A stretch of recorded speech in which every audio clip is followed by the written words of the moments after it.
The pack's silence had a sound. I know that seems a contradiction, but after 3 years of it I understood it the way a man understands cold, not as an absence but as a presence, something pressing steadily against the skin. Every great hall has a noise it makes when it is alive, the low harmonic of voices layered on voices, the clatter of the evening table, the bark of the training yard above my window at dawn, the far-off howl of the anchor wolf cutting through the dark to remind the territory that it is held and whole. Ashenvale had been a loud hall once. I had not always appreciated that. The silence began the night Mail stopped eating. That was 3 years, 2 months, and 11 days before I heard her voice for the first time. I have since counted backward to confirm it, the way a man traces a river upstream to find the spring that feeds it. The distance between his last meal and that first note was exactly that, 3 years, 2 months, and 11 days. I do not believe that is a coincidence. The moon does not deal in coincidences. My wolf, Mail, the silver wolf of the Ashenvale line, the pack's living anchor, the creature whose health and temper mapped directly onto the health and temper of the kingdom, had been the first to know, though I would not understand that for a long time. I only knew what Boren, my head keeper, brought me in a report that fell on my desk like a stone. Mail will not take food. He will not take water. He sits at the door of the lower vault and he does not move. I walked down to see for myself. The lower vault was 4 levels beneath the stronghold, reached by a stair carved from the living rock. It was the oldest part of Ashenvale, older than the hall above it, older than the name we had given this place. The pack's memory keepers worked there, the men and women who tended the records of every family, every birth and death and bonding, every song cycle the pack had carried for generations. The memory songs especially, the long oral histories, the moon chants sung at the solstice, the naming verses for new pups, the lament songs for the dead. A keeper would learn them all, carry them all, and on the appointed days would sing them into the archive stone so that the pack never forgot what it had been. I had not been down there in years. There was no reason for a ruling alpha to go. The keepers tended the archive. I ruled the pack, 2 separate worlds, one stacked beneath the other, neither requiring much awareness of the other's business. In that I had been wrong, though I did not know it yet. Mail was in the corridor outside the lowest door. He was lying flat on the stone, chin on his forepaws and his eyes silver as his coat, the color of deep winter water, were fixed on the crack of light at the bottom of that door. He had been there, Boren told me quietly, since the night before. No food, no water, just that door and that thin stripe of candlelight beneath it. I crouched beside him. He did not look at me. That was unusual enough that something in my chest went still, not a dramatic stillness, not a surge or a shock, just a quiet, like the moment between a bell's ring and the moment its sound fades, when the air holds the shape of the note that was there. I put my hand on the side of his neck and felt the steady pull of his breathing. He was alive. He was present.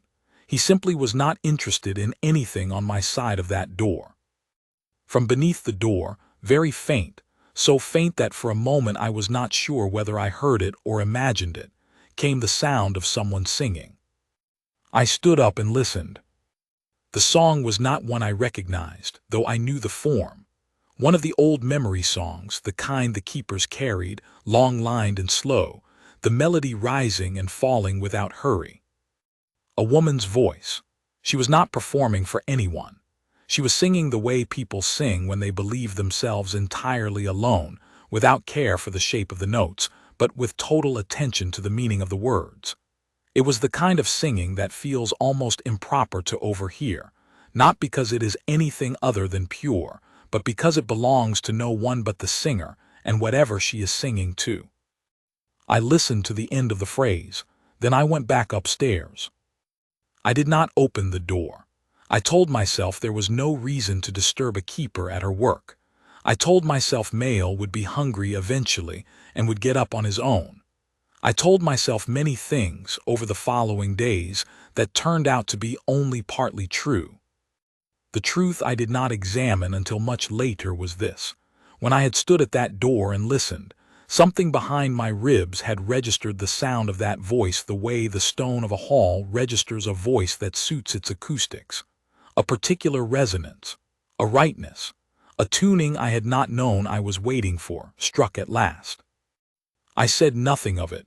I went about the business of running a kingdom. Male stayed at the door. His name is worth explaining, and so is what he is. Every alpha in the Ashenvale line bonds with a silver wolf, not a familiar, not a pet, not a battle beast, but something closer to a second self. The wolf feels what the pack needs. He has a knowledge that does not come from observation or reason. He is, in the oldest language of the northern packs, called the anchor, the creature who keeps the blood bond of the territory alive and living. When the anchor is strong, the pack is strong. When the anchor falters, the pack feels it, not in any catastrophic way, not in shaking earth or failing crops, but in something subtle and ambient, a quietness that descends, a slight dimming, the way a fire dims when the man tending it loses his concentration. When my first Luna died, 3 winters passed. Male had howled for one night and then gone silent. I had not heard him make a sound since. He moved through the stronghold like a shadow, acknowledged no one, attended to nothing but his own endurance.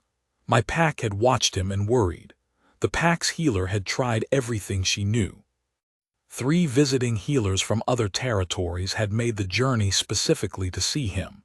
He would not respond to herbs, to song work, to the moon rites performed for fading anchor wolves. He sat, and he endured, and he waited for something none of us could name.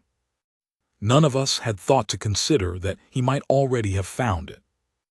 It was Boren who brought me the next piece of information, a week after my first visit to the lower vault. He was a careful man, not given to interpretation.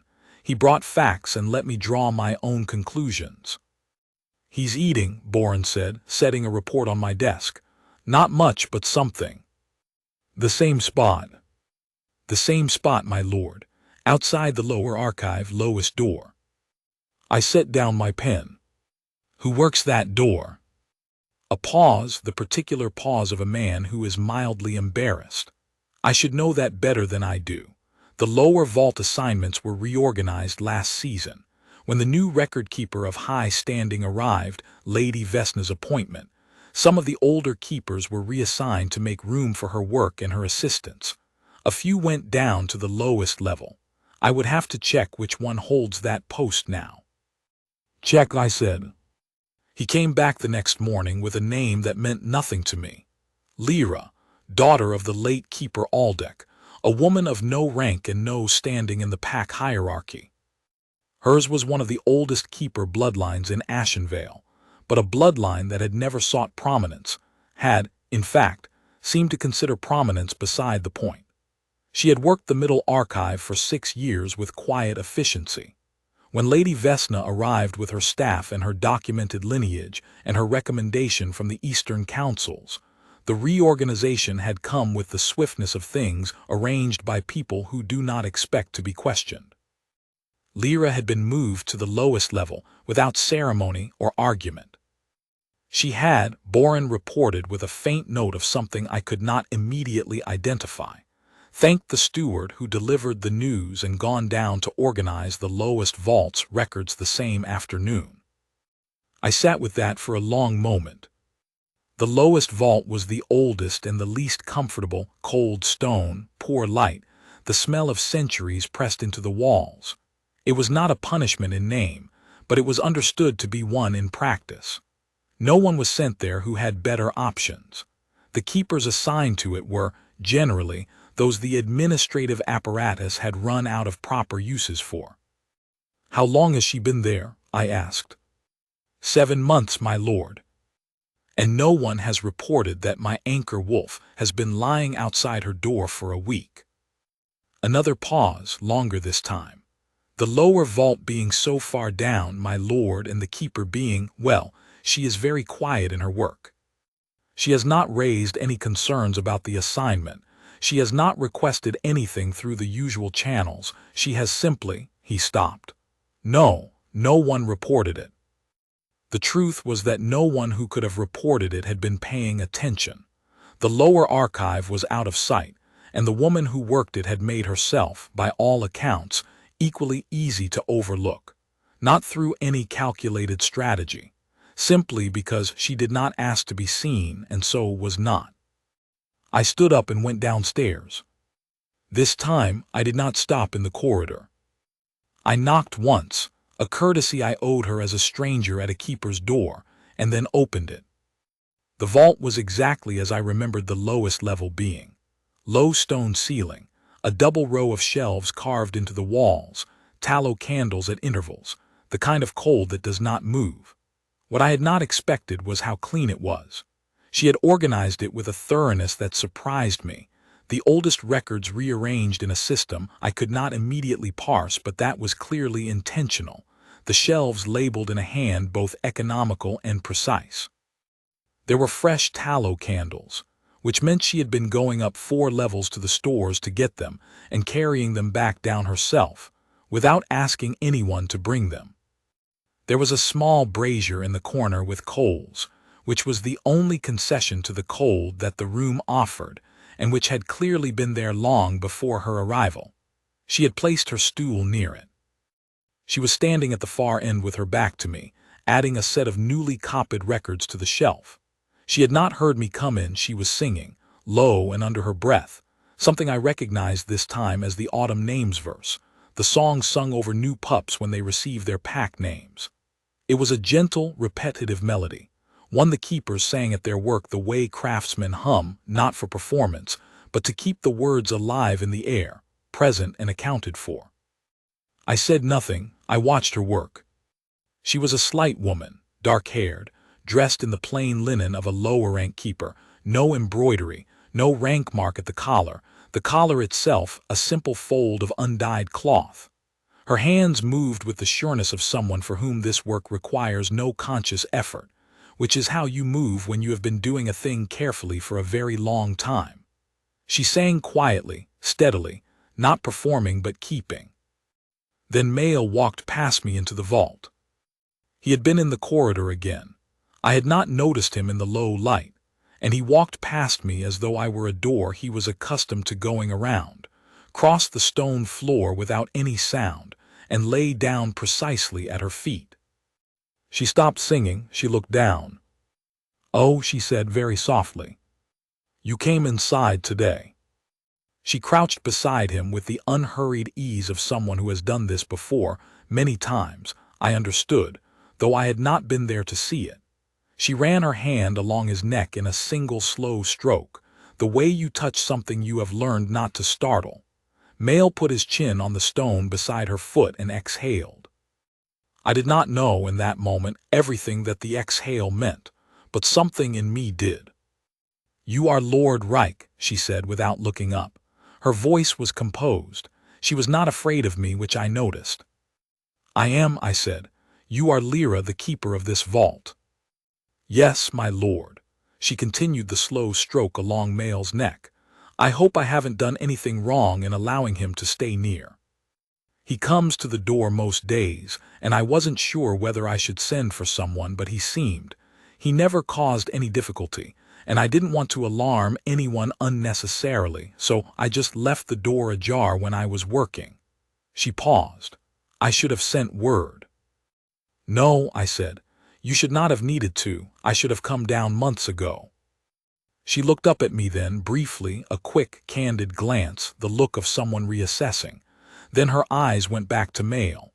"He's been a little better this past week," she said. "He's been taking water from the bowl I set out. He wouldn't at first. I wasn't certain whether it was something I was doing or just a matter of time." "You set out a bowl," I said. "He looked thirsty," she said simply.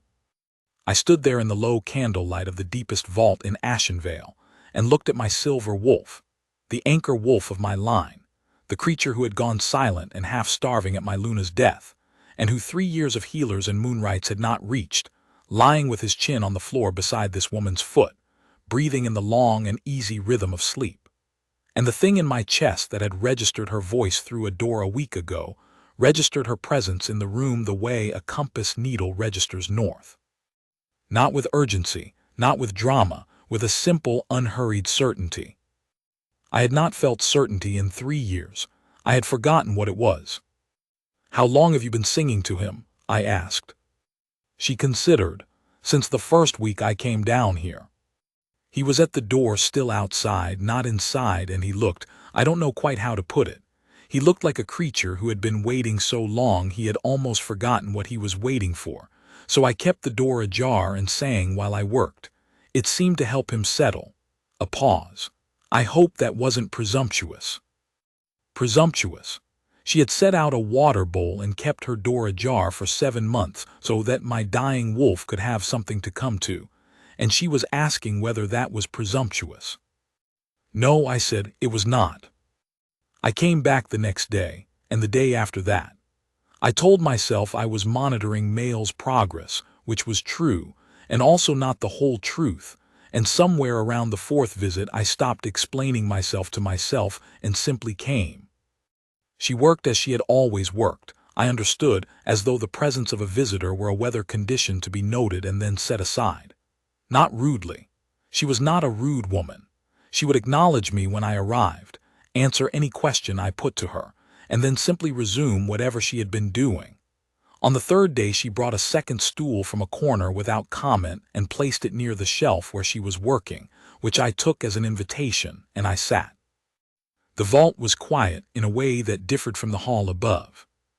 The hall's silence was the silence of things withheld, words unspoken because the man at the center of it had made himself unapproachable, the silence of held breath, the silence people make around grief that has gone on so long it has become a fact of the landscape. The vault's silence was something else. The silence of deep places where the noise of the surface world does not reach, older than any particular grief. The silence that the stone had held through centuries of careful voices adding themselves to it. It was not empty. It was full in the way that something very old is full. I found I did not feel the need to fill it. She told me on the 5th day what the lowest vault actually held. I had thought of it as the least important archive level, the oldest records, presumably the least relevant to the running of a present-day kingdom. She corrected that quietly and thoroughly in the way she did everything. "These are the oldest song cycles," she said, showing me a shelf of bound records, each one worn smooth along the spine with handling. The ones from before the written record era began. For generations they were carried in memory only, never set down anywhere. The written versions are copies of what the keepers held in their heads. Which means that if you want to understand what the written versions mean, what a particular phrase refers to, why a particular ceremony is structured the way it is, you need the songs they came from. The songs are the explanation. And you know the songs. "My father taught me," she said. "His mother taught him. It goes back a long way in our family. We have kept the lower vault a long time." A pause. "Though not always as a reassignment," she added, and there was something dry and composed in her voice that made me look at her more carefully. "You were moved here against your preference," I said. She set the record back in its place. "I was moved here," she said, without self-pity or any trace of looking for it. "I won't say it was against my preference because I didn't hold a strong preference between levels, but it was not, I think, a decision made with the archive's interests primarily in mind." She adjusted the record so its spine was flush with its neighbors. Lady Vesna needed the middle vault space for her own methods and her assistants. That is a reasonable thing to need, and her methods are meticulous. The difficulty is that the lower vault song cycles need to be cross-referenced with the middle-level written records fairly regularly. They are not separate archives. They are two halves of the same record. When I am down here and her assistants are up there, and neither party knows the other well enough to seek out the cross-referencing, gaps develop. Things that should be understood together are understood separately or not at all. She paused. "I'm sorry. That is not something you need to be concerned with." "It is exactly something I need to be concerned with," I said. "If the archive is developing gaps." She was quiet for a moment, looking at the shelf she had been straightening. I didn't mean to raise a complaint, she said. I know, but you raised a fact which is more useful than a complaint. She looked at me for another moment, that quick, candid look, and then nodded and went back to her work. Male, at her feet, opened one eye and closed it again. The thing behind my ribs had a name, of course. I had known this name since boyhood. Every wolf-blooded heir learns it early. The fated bond, the pull of the moon's choosing, the recognition that comes not as a decision but as an awareness, like a door you have been standing in front of for a very long time that simply opens. I had felt it before with Ina. I knew its shape. What I had not known, having felt it once and then lost it, was whether I was capable of feeling it again. Whether grief had covered something over in me too deeply for the bond to find its way through. I had, I think, assumed the answer was no, not as a conclusion I had reached deliberately, but as an assumption that had settled in while I was not paying attention, the way things settle when we give them room. Male had known before I did. That is the gift of an anchor wolf. His knowing does not require the alpha's permission. He had gone to her door when he first felt what was coming, 3 years of waiting pressing against his endurance until a sound came through the stone and told him to stay. In the evenings, when I was alone, I thought about what she had said. He looked like a creature who had been waiting so long he had almost forgotten what he was waiting for. I was not certain she had only been describing the wolf. On the 9th day I came down and she was not singing.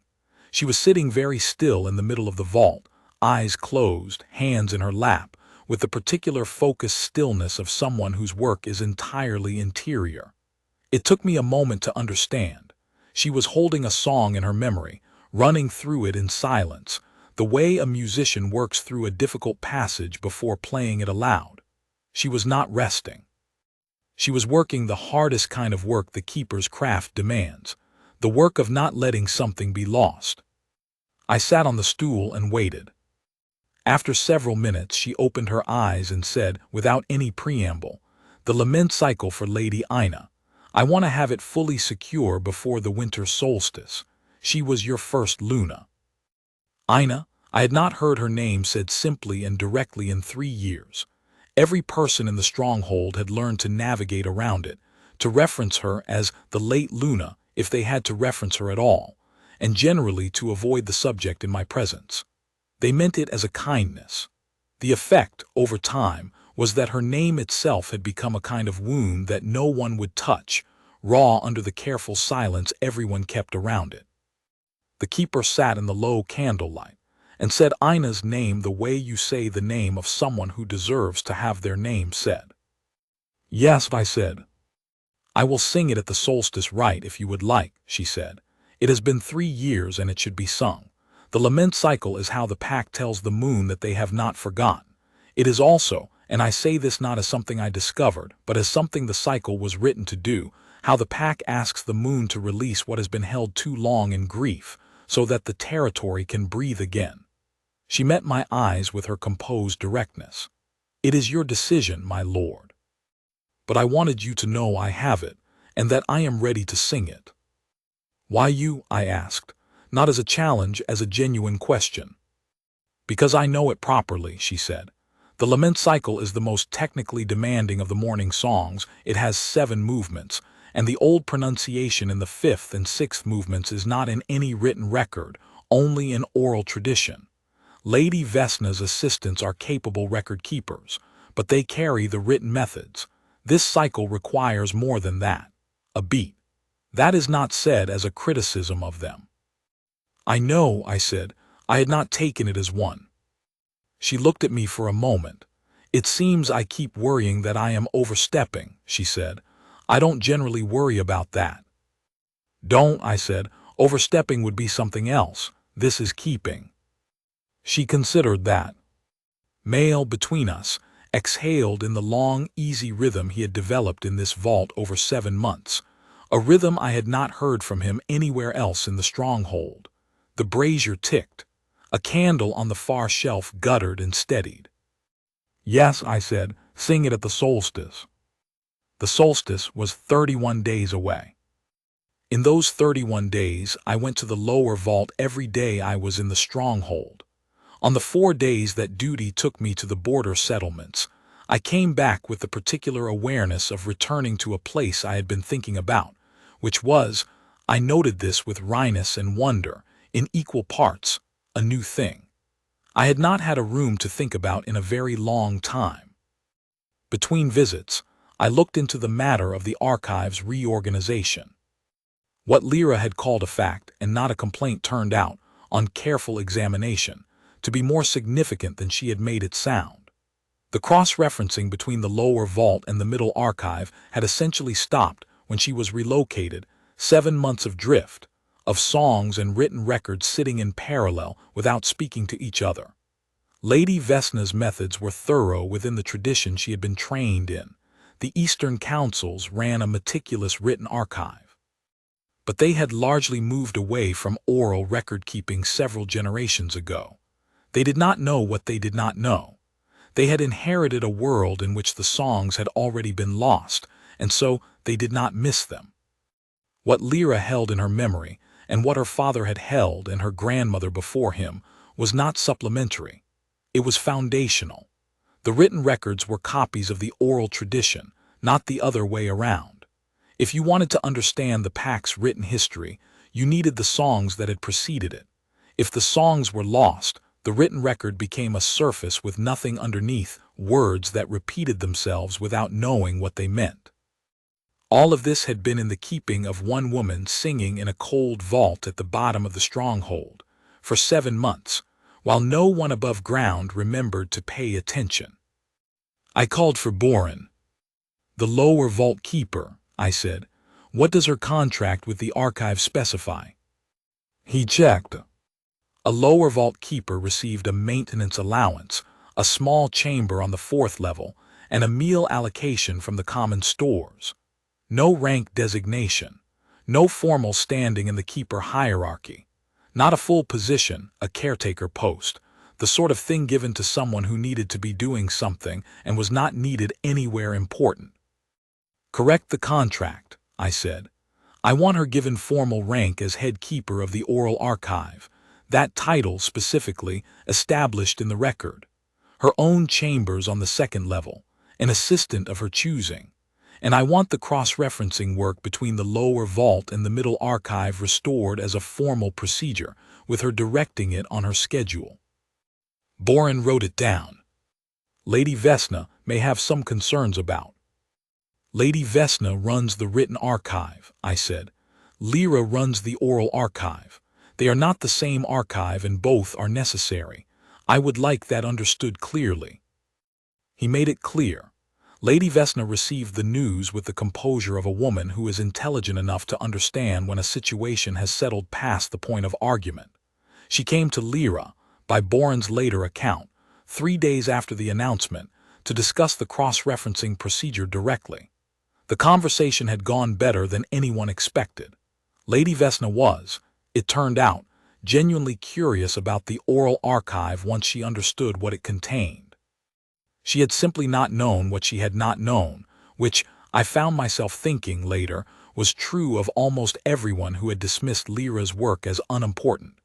They had not been malicious. They had been incurious. The distinction mattered, though it did not make the 7 months in the cold vault any warmer in retrospect. As for Lyra herself, she moved to the 2nd-level chambers with the same efficient thoroughness with which she had organized the vault. She kept her stool at the lower vault desk, she told me, because she liked it, and because the work down there was ongoing and she had no intention of leaving it. The new assistant she selected, a young man from a keeper family in the outer settlements who had some grounding in the older song forms, she put directly to work on the cross-referencing backlog, supervising him with the exacting gentleness that seemed to be her natural mode with anyone learning something that mattered. Boren himself, within a week, had begun bringing her questions about the archive nearly as often as he brought me questions about the kingdom, which she bore with composure and answered with a precision that I found, personally, both admirable and extremely useful. She had things in her memory that were in no written record anywhere. She was, in the oldest sense, the keeper of the pack's knowing. And Male ate his full meals now.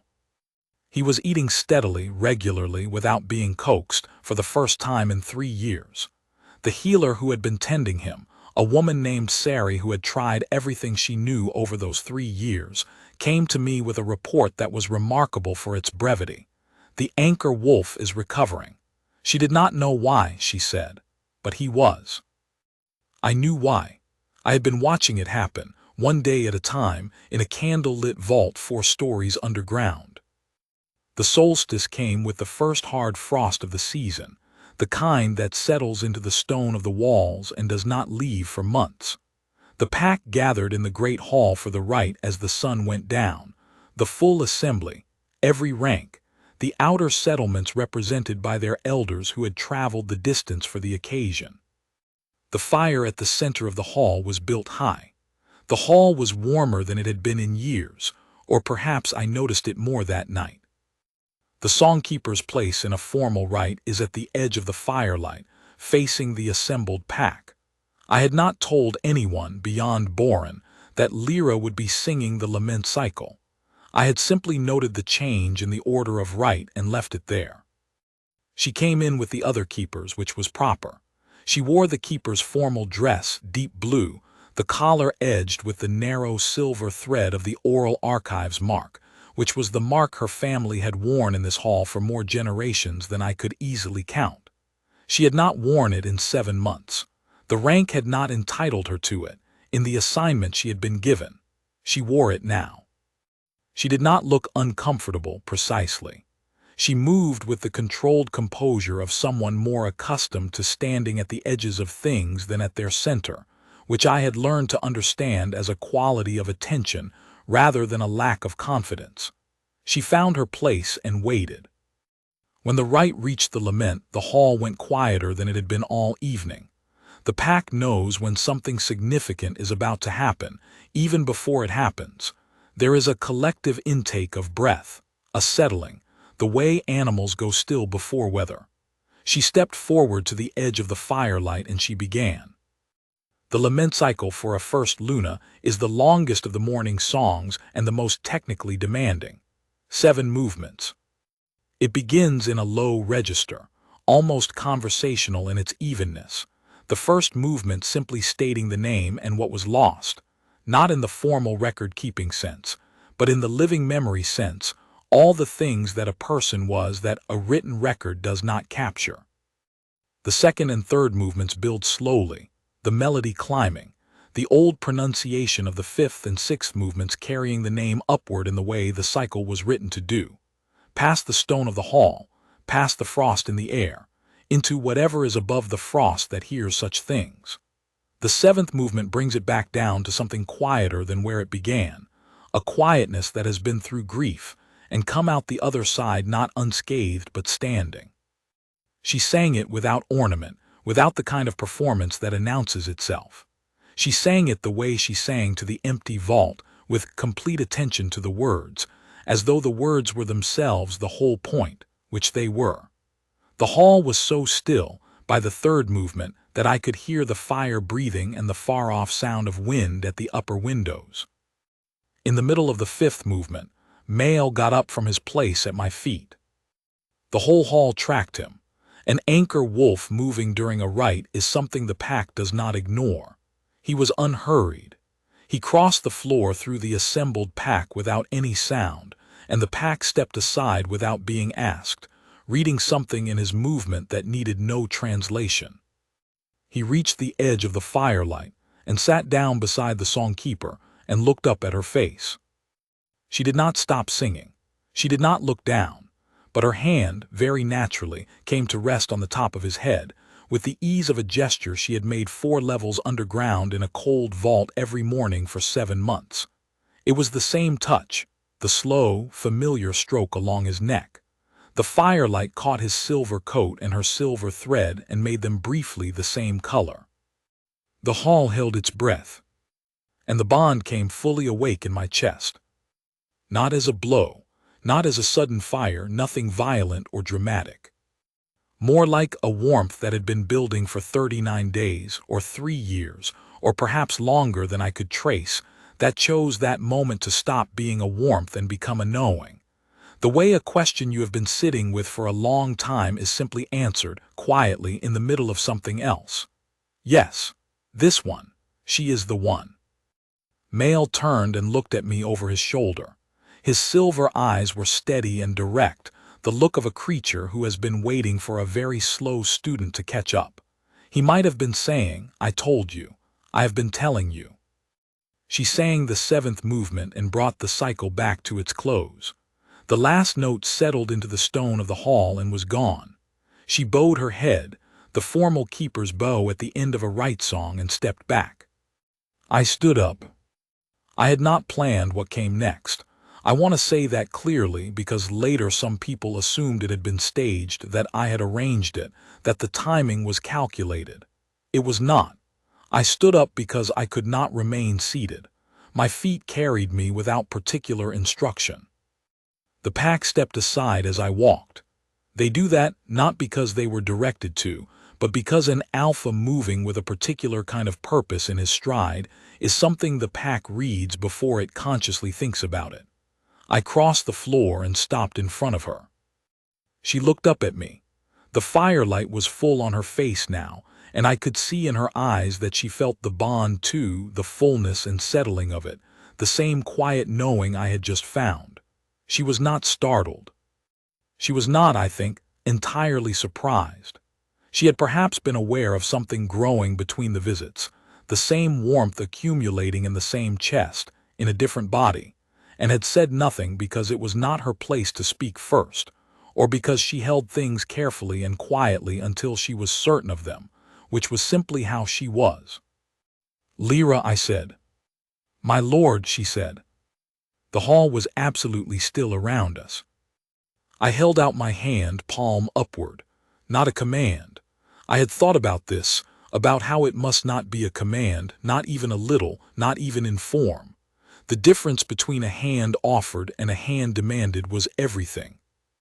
It was the difference between the king I had determined to be, in the 3 years since grief had tested my understanding of power, and the king I was afraid I might become if I let grief harden too far. "The bond," I said, "you feel it." She looked at my hand, then at my face. "I do," she said very quietly. "And you will not be compelled by it," I said. "I want you to understand that. Nothing I ask you comes from the bond's pull. What I ask comes from me." Something shifted in her expression, a softness I had not seen before, the particular look of someone who had prepared themselves for something and been surprised by something different. "Yes," she said, "I understand."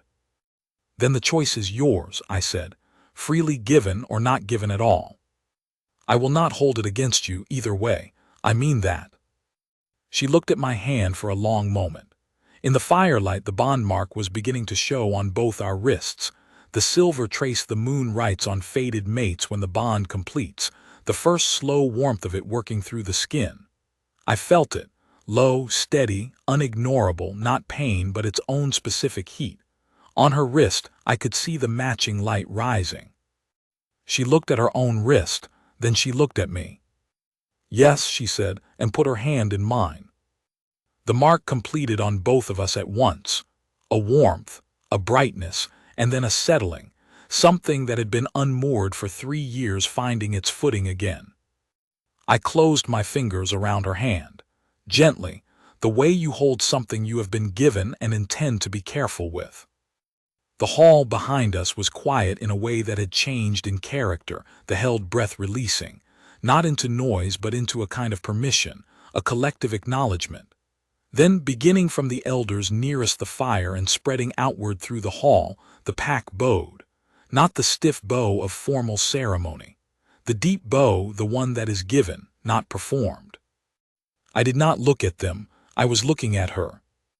What followed was practical and specific, which is how the best things tend to go when the important moment has passed. The chambers she had been given on the second level she organized in a way that bore a resemblance to the vault, economical, purposeful, every item with a reason to be where it was. She brought her stool up from the lower vault desk, she told me, but she also kept one down there, because she was down there every day regardless. The new assistant she had selected, a young man from the outer settlements named Pell, serious-faced and quick to learn, she set to the cross-referencing backlog within his first week, and within his second week, he was bringing her questions that she answered with a patience that I recognized as the patience of someone who genuinely does not mind teaching. She minded, I had learned, a great many things. She did not mind this. Lady Vesna, and she reached an arrangement that Boren reported to me with something approaching relief. The two archives began to communicate properly for the first time in 7 months. Gaps that had been accumulating were identified and addressed. Lady Vesna, having understood what she had not understood before, turned out to be a genuinely careful collaborator, meticulous in the written record, willing to learn what the oral tradition could tell her that the written record could not. Lyra, for her part, seemed to find the collaboration useful. She was not a woman who held grudges. She was a woman who did the work in front of her. The pack settled in a way I had not seen since before Ina died. I say settled rather than improved because what I am describing is not an improvement exactly, but a return to something that had been the pack's normal that grief and its long quiet had displaced. The ambient quality of the stronghold changed. The fire in the great hall seemed to burn more steadily. People spoke at a normal volume again in the corridors. Small things, the kind of small things you only notice when they have been missing for a long time. Male ate. That was the most visible of it and the most remarked upon. He ate full meals willingly, without being coaxed. He ate with what I could only describe as appetite, the kind of eating that signals a creature interested in the future rather than merely enduring the present. Sari, the healer who had tended him through the worst of it, came to me with a second report, also brief. The anchor wolf is himself again. She still did not know, she said, precisely what had changed. I know, I told her. I thought you might, she said. He spent his days divided, as far as I could trace, between the lower vault and wherever Lyra was in the stronghold at any given hour. He had a sense of her location that was better than anything I possessed, which was either a quality of the bond or a quality of the wolf, or both. He was there when she worked, there when she ate, there when she sat in the second-level chambers in the evenings reviewing records by candlelight.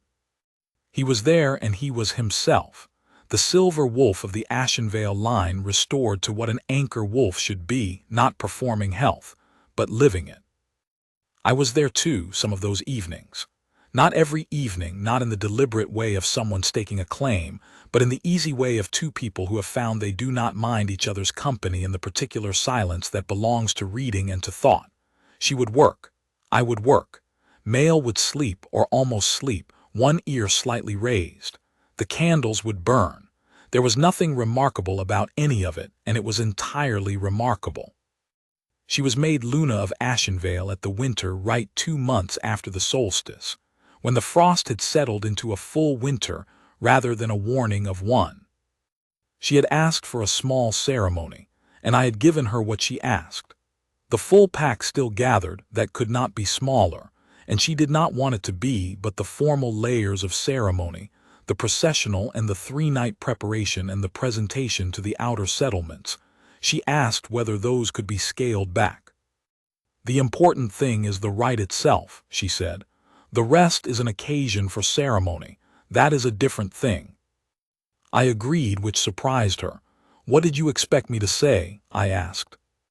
I wasn't sure, she said honestly. I thought you might feel that the full ceremony was necessary, for the pack's confidence or the council's expectations. The pack's confidence, I said, is male eating. They see it every day. They don't need a processional on top of it. She looked at me for a moment and something in her face eased.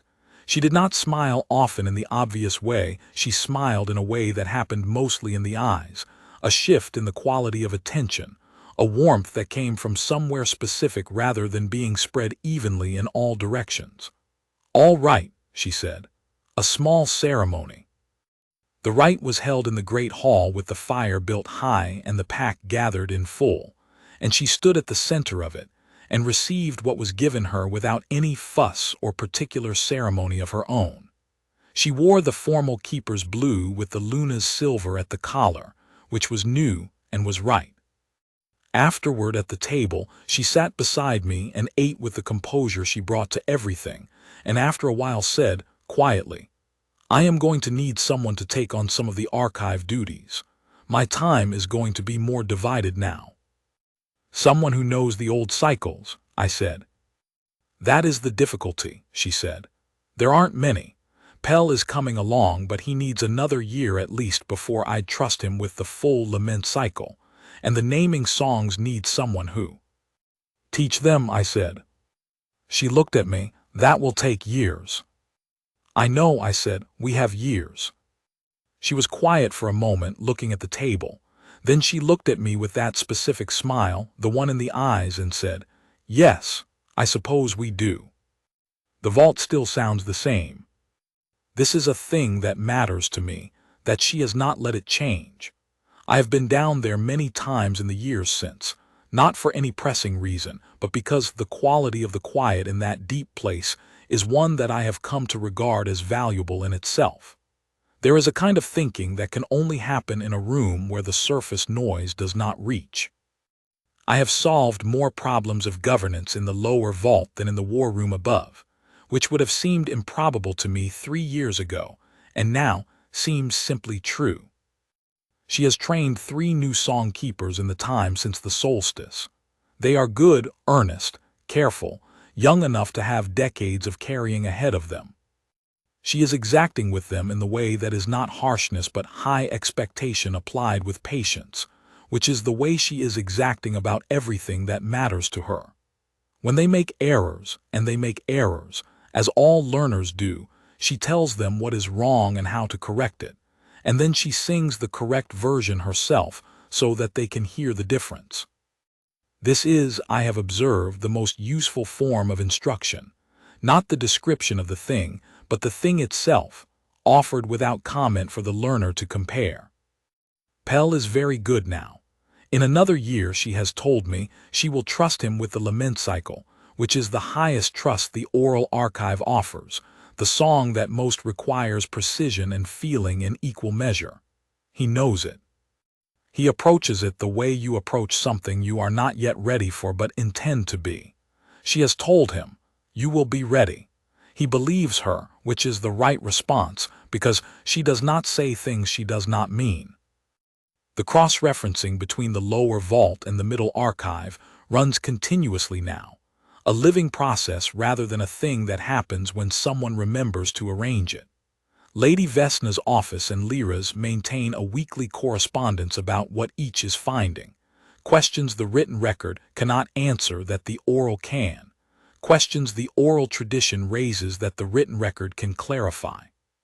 Between them, the 2 halves of the pack's memory are speaking to each other for the first time in, Lyra told me once, after a careful survey, something approaching 40 years.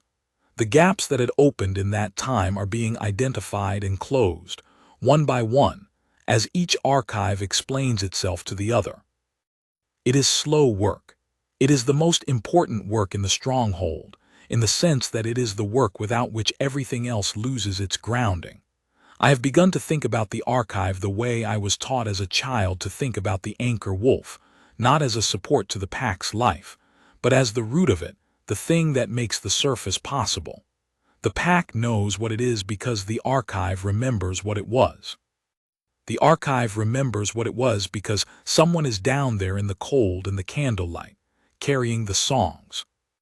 On the days when the teaching is done and the new keepers have gone back upstairs, and it is late enough that the candles have burned low and the vault smells of tallow and old stone, she sometimes sings by herself.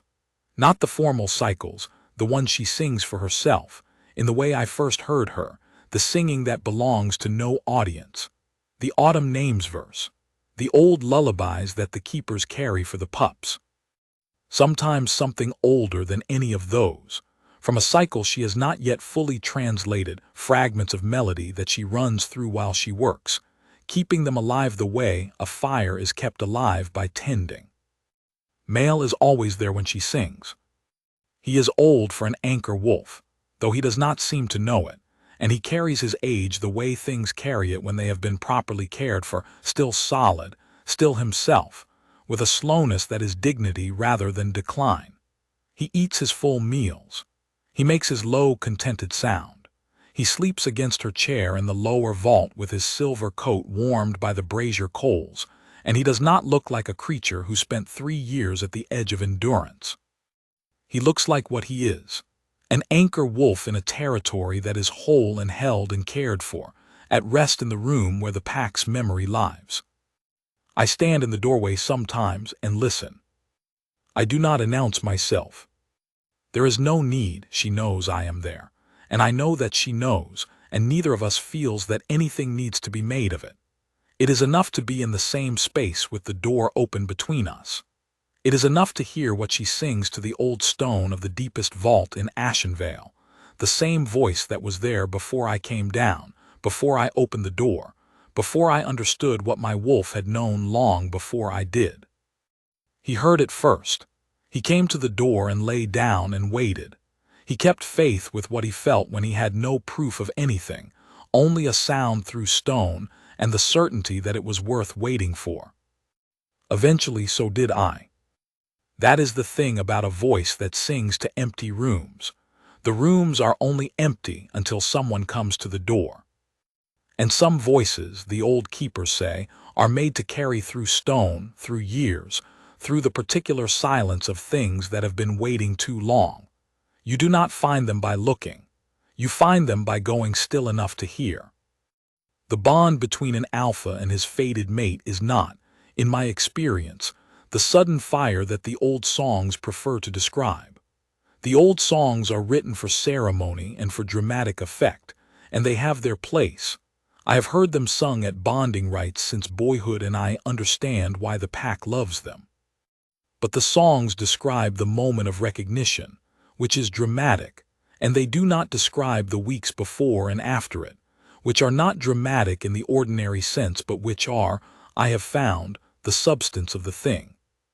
The weeks before the solstice had a texture I can only describe as attention, not urgency, not the restlessness of wanting, something quieter than that, the awareness of a particular direction. I would be in the war room or the council chamber or walking the outer walls with the border watch, and I would be fully present in all of those places, doing what those places required, and beneath it all would be a steady current. The awareness that 4 levels down in the cold vault the songs were being kept, and that the wolf was there, and that something was resolving itself slowly in the direction of clarity. On the 15th day, I brought her a problem from the council chamber that I would not ordinarily have brought to a keeper, because it was not, strictly speaking, a keeper's problem.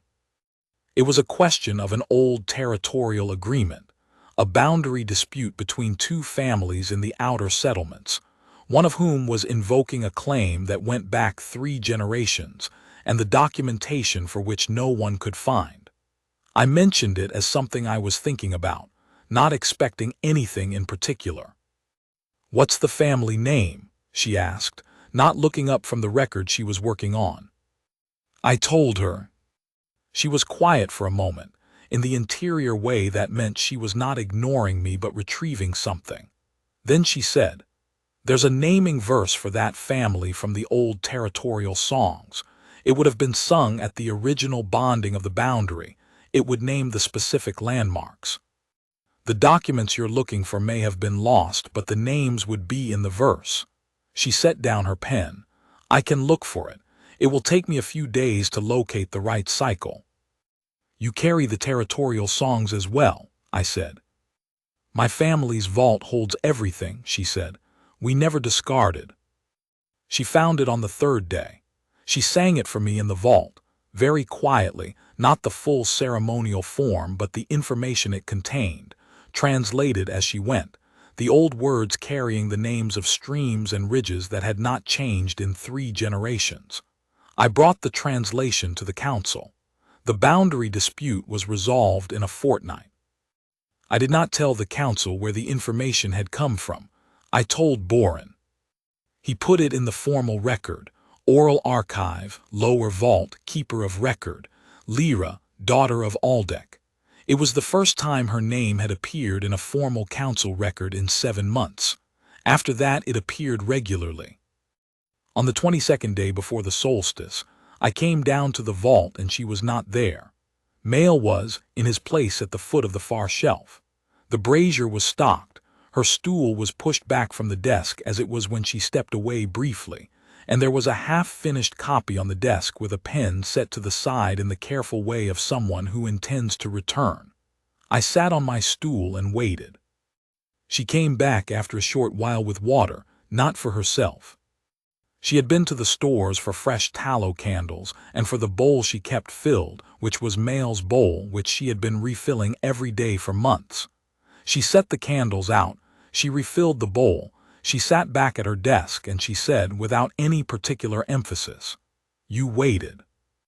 "There was no reason not to," I said. She looked at me over the half-finished copy for a moment. "Most people don't," she said.